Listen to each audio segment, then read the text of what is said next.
Hey guys, welcome back to the channel. So finally WrestleMania night 2 ಪ್ರಾರಂಭ ಆಗಿದೆ and opening match ಕೂಡ ಮುಗ್ದಿದೆ.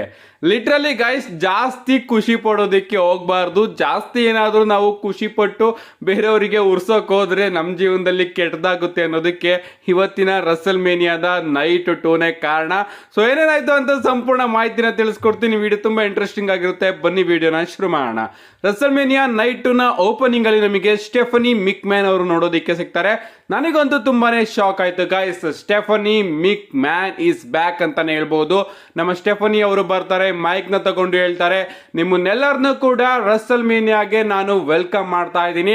And ಇವತ್ತಿನ Russell mania ನಿಜವಾಗ್ಲೂ ಕೂಡ ತುಂಬಾನೇ ದೊಡ್ಡದು. ಯಾಕಂದ್ರೆ ಈ WrestleMania first ever WrestleMania under Paul ಲಿವಿಕ್ಸ್.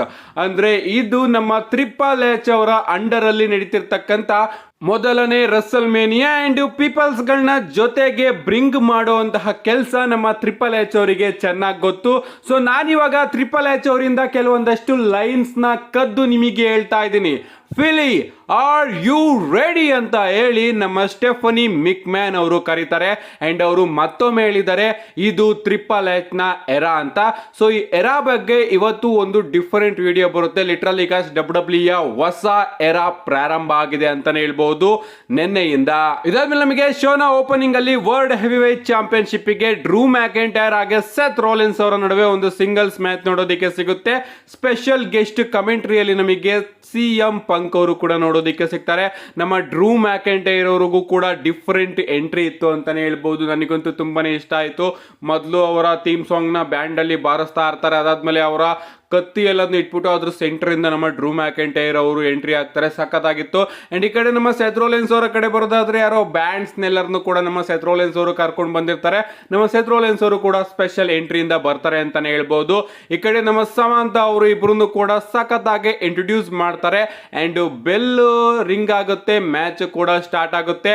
Match starting ನಮ್ಮ ಡ್ರೂ ಮ್ಯಾಕೆಂಟೈರ್ ಅವರು ಒಂದು ಕ್ಲೇಮೋರ್ ಕಿಕ್ ನ ಹಾಕ್ಬಿಟ್ಟು ಬೇಗ ಮ್ಯಾಚ್ ನ ಮುಗಿಸೋದಕ್ಕೆ ಟ್ರೈ ಮಾಡ್ತಾರೆ ಅಂತಾನೆ ಹೇಳ್ಬಹುದು. ಬಟ್ ನಮ್ಮ ಸೆತ್ ರೋಲಿನ್ಸ್ ಅವರು ಕಿಕ್ಔಟ್ ಮಾಡ್ತಾರೆ.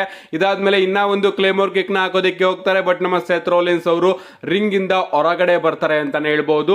ಸೊ ರಿಂಗ್ ಹೊರಗಡೆನೆ ನಮ್ಮ ಡ್ರೂ ಮ್ಯಾಕೆಂಟೈರ್ ಅವರು ಸೆತ್ ರೋಲಿನ್ಸ್ ಅವರಿಗೆ ಬೇಲಿದ ಬೇಲಿ ಸೂಪ್ಲೆಕ್ಸ್ ನ ಹಾಕ್ತಾರೆ. ಇದಾದ್ಮೇಲೆ CM ಪಂಕ್ ಅವರ ಎದುರುಗಡೆ ಕರ್ಕೊಂಡು ಹೋಗ್ಬಿಟ್ಟು ಫ್ಯೂಚರ್ ಶಾಕ್ DDT ನ ಕನೆಕ್ಟ್ ಮಾಡೋದಕ್ಕೆ ಹೋಗ್ತಾ ಇರ್ತಾರೆ. ಬಟ್ ಅದನ್ನ ರಿವರ್ಸ್ ಮಾಡಿ ನಮ್ಮ ಸೆತ್ ರೋಲಿನ್ಸ್ ಅವರೇ ಒಂದು ಪೆಡಿಗ್ರಿನ ಕನೆಕ್ಟ್ ಮಾಡ್ತಾರೆ. ಇದಾದ್ಮೇಲೆ ಪೆಡಿಗ್ರಿನ ಕನೆಕ್ಟ್ ಮಾಡಿ ನಮ್ಮ ಸೆತ್ ರೋಲಿನ್ಸ್ ಅವರು ರಿಂಗ್ ಒಳಗಡೆ ಹೋಗ್ತಾರೆ. ನಮ್ಮ ಡ್ರೂ ಮ್ಯಾಕೆಂಟೈರ್ ಅವರು ಕೂಡ ರಿಂಗ್ ಒಳಗಡೆ ಹೋದ್ ಕೂಡಲೇ ನಮ್ಮ ಸೆತ್ ರೋಲಿನ್ಸ್ ಅವರು ಒಂದು ಕರ್ಬ್ ಸ್ಟಾಂಪ್ ನ ಹಾಕ್ತಾರೆ ಅಂತಾನೆ ಹೇಳ್ಬಹುದು. ಸಖತ್ತಾಗಿತ್ತು. ಇವರಿಬ್ರು ಕೂಡ ಇವತ್ತಿನ ಮ್ಯಾಚ್ ನ ಬೇಗ ಮುಗಿಸೋಕೆ ರೆಡಿ ಆಗಿದ್ರು ಅಂತಾನೆ ಹೇಳ್ಬಹುದು. ಬಟ್ ನಮ್ಮ ಡ್ರೂ ಮ್ಯಾಕೆಂಟೈರ್ ಅವರು ಆ ಒಂದು ಪಿನ್ ಫಾಲ್ ನ ತಪ್ಪಿಸ್ಬಿಡ್ತಾರೆ.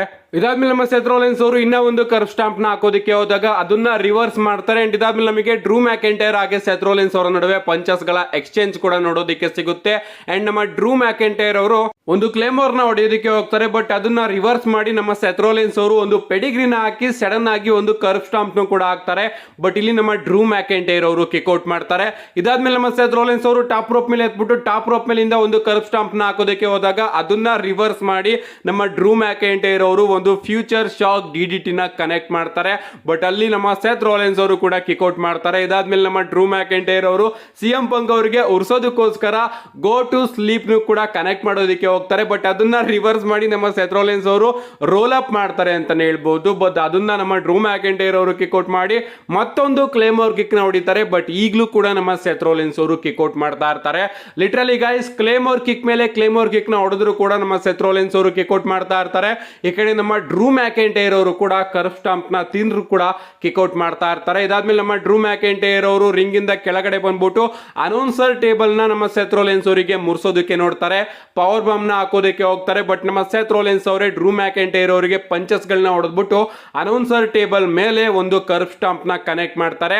ಲಿಟ್ರಲಿ ನಾನು ಓಕೆ, ಸೆತ್ ರೋಲಿನ್ಸ್ ಅವರು ಅಪ್ಪರ್ ಎಂಡ್ ನ ತಗೊಂಡ್ರು, ಫೈನಲಿ ರಿಂಗ್ ಒಳಗಡೆ ಕರ್ಕೊಂಡು ಹೋಗಿ ಪಿನ್ ಮಾಡಬಹುದು ಅಂತ ಅನ್ಕೊಂಡೆ. ಬಟ್ ರಿಂಗ್ ಒಳಗಡೆ ಕರ್ಕೊಂಡು ಬಂದ್ಬಿಟ್ಟು ಇನ್ನ ಒಂದು ಕರ್ಬ್ ಸ್ಟಾಂಪ್ ಹಾಕೋದಕ್ಕೆ ಹೋಗ್ಬೇಕಾದ್ರೇನೆ ಔಟ್ ಆಫ್ ನೋ ವೇರ್ ನಮ್ಮ ಡ್ರೂ ಮ್ಯಾಕೆಂಟೈರ್ ಅವರ ಕಡೆಯಿಂದ ಇನ್ನ ಒಂದು ಕ್ಲೇಮೋರ್ ಬರುತ್ತೆ. ಬಟ್ ಇದಕ್ಕೂ ಕೂಡ ನಮ್ಮ ಸೆತ್ ರೋಲಿನ್ಸ್ ಅವರು ಕಿಕ್ಔಟ್ ಮಾಡ್ತಾರೆ. ಲಿಟ್ರಲಿ ನಮ್ಮ ಡ್ರೂ ಮ್ಯಾಕೆಂಟೈರ್ ಅವರು ತಲೆ ಮೇಲೆ ಕೈ ಹೊತ್ಕೊಬಿಡ್ತಾರೆ. ಮಾಡ್ತಾರೆ, ಏನ್ ಮಾಡೋಣ ಇವ್ರನ್ನ ಸೋಲ್ಸೋದಿಕ್ಕೆ ಅಂತ. ಅಂಡ್ ಫೈನಲಿ ಮತ್ತೊಮ್ಮೆ ನಮ್ಮ ಡ್ರೂ ಮ್ಯಾಕೆಂಟೈರ್ ಅವರು ಫೈನಲ್ ಕ್ಲೇಮ್ ಅವ್ರನ್ನ ಹಾಕ್ತಾರೆ. ಸತ್ ಫ್ರೀಕಿನ್ ರೋಲೆನ್ಸ್ ಅವ್ರನ್ನ ಸೋಲಿಸ್ತಾರೆ ಅಂಡ್ ಹೊಸ ವರ್ಲ್ಡ್ ಹೆವಿ ವೇಟ್ ಚಾಂಪಿಯನ್ ಆಗ್ತಾರೆ. ಲಿಟ್ರಲಿ ಮ್ಯಾಚ್ ಅಂತೂ ತುಂಬಾನೇ ಫಾಸ್ಟ್ ಸ್ಪೇಸ್ ಅಲ್ಲಿ ಇತ್ತು ಅಂತಾನೆ ಹೇಳ್ಬೋದು. ಕ್ರೌಡು ಓಕೆ ಡ್ರೂ ಮ್ಯಾಕೆಂಟೈರ್ ಅವರಿಗೆ ಚಿಯರ್ ಮಾಡ್ತಾ ಇತ್ತು, ಸೆತ್ ರೋಲೆನ್ಸ್ ಅವರಿಗೆ ಬೂ ಮಾಡ್ತಾ ಇತ್ತು. ಇಲ್ಲ, ಡ್ರೂ ಮ್ಯಾಕೆಂಟೈರ್ ಅವ್ರಿಗೆ ಬೂ ಮಾಡ್ತಾ ಇತ್ತು, ಸೆತ್ ರೋಲೆನ್ಸ್ ಅವ್ರಿಗೆ ಚಿಯರ್ ಮಾಡ್ತಾ ಇತ್ತು. ಅವ್ರಿಗೆ ಏನು ರಿಯಾಕ್ಷನ್ ಕೊಡಬೇಕು ಅಂತಾನೆ ಗೊತ್ತಾಗ್ತಾ ಇರಲಿಲ್ಲ ಕ್ರೌಡಿಂದ ಇವತ್ತಿನ ಈ ಮ್ಯಾಚ್ನ ಮಜಾ ಹಾಳಾಯಿತು ಅಂತಾನೆ ಹೇಳ್ಬೋದು.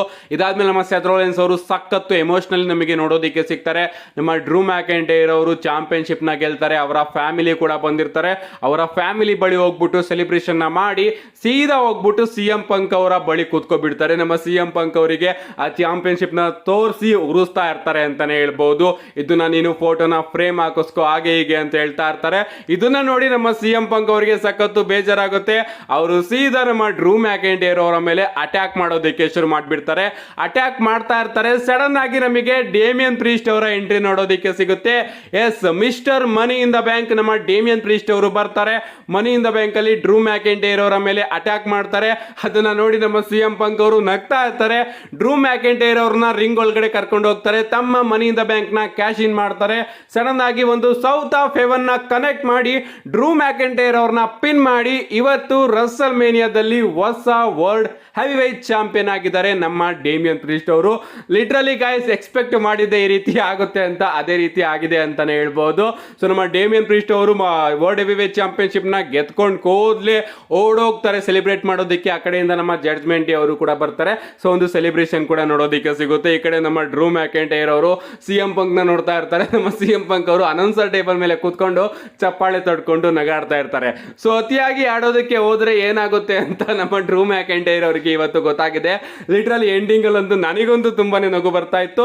ಏನೇ ಆಗ್ಲಿ ಗಾಯ್ಸ್, ನಮ್ಮ ಡ್ರೂ ಮ್ಯಾಕೆಂಟೈರ್ ಅವ್ರಿಗೂ ಕೂಡ ಕಂಗ್ರಾಚುಲೇಷನ್. ಯಾಕಂದ್ರೆ ಅವರು 2-3 ನಿಮಿಷ ವರ್ಲ್ಡ್ ಹೆವಿ ವೇಟ್ ಚಾಂಪಿಯನ್ ಆಗಿದ್ರು. ಅಂಡ್ ಅವರ ಕನ್ಸೇನಿದೆ ಕ್ರೌಡ್ ಮುಂದೆ ಚಾಂಪಿಯನ್ ಆಗೋದು, ಅದು ಇವತ್ತು ನೆರವೇರಿದೆ. ಬಟ್ ಅದಕ್ಕಿಂತ ಜಾಸ್ತಿ ನಮ್ಮ ಡೇಮಿಯನ್ ಪ್ರೀಸ್ಟ್ ಅವ್ರಿಗೂ ಕೂಡ ಕಂಗ್ರಾಚುಲೇಷನ್. ಯಾಕಂದ್ರೆ ಅವರು ನಮ್ಮ ಡ್ರೂ ಮ್ಯಾಕೆಂಟೈರ್ ಅವರ ಕೈಯಿಂದ ಬರೀ 3 ನಿಮಿಷದಲ್ಲಿ ಚಾಂಪಿಯನ್ಶಿಪ್ ನ ಗೆದ್ಕೊಂಡಿದ್ದಾರೆ. ಸೊ ನೆಕ್ಸ್ಟ್ ಮ್ಯಾಚ್ಗಳೆಲ್ಲದೂ ಕೂಡ ನೆಕ್ಸ್ಟ್ ರಿವ್ಯೂ ಬರುತ್ತೆ.